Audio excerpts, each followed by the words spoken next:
Thank you, Mr Speaker. My question's to the Premier.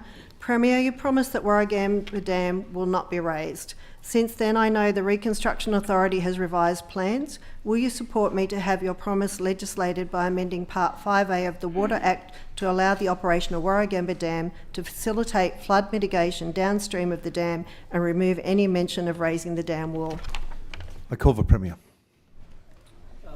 Well, I thank the member for her question. I can't, in a unilateral way today in question time, agree to that, but obviously the government will look at the legislation that the member has presented to Parliament. We know and note her advocacy in relation to this question over a long period of time.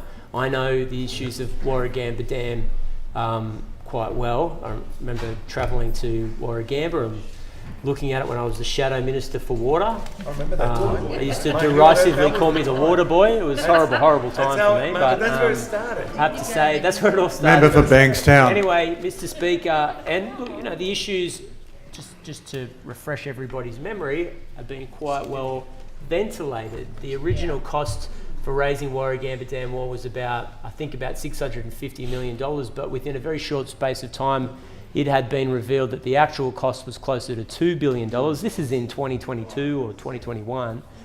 Plus, if you put in environmental offsets, because you'd be inundating a World Heritage Protected National Park, maybe $1 billion, maybe $500 million, but you're getting close to $3 billion for a project that was originally budgeted to be $650 million. And I remember the ins and outs of the argument, because 45% of floodwaters don't cross Warragamba Dam.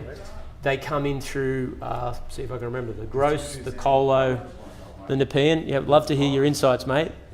Why don't you get on to Rouse Hill Hospital and go back to sleep? Premier ceased interchanging with member for Kellyville. I want to make the point that member for Kellyville, don't get drawn in. Of the bill, don't get drawn in. Obviously, the government's... Premier, if you could just resume your seat briefly. I'll stop the clock for a member for Wollondilly. Member for Hawkesbury. Speaker, with Standing Order 75, the Premier referred to the member for Kellyville as mate. Yes. Members will come to order, and I will uphold the point of order. Premier can resume his answer. Members will come to order. Mr. Speaker, now they're declaring war on mateship. These great Australian sayings. I refuse to withdraw it. Member for Kellyville.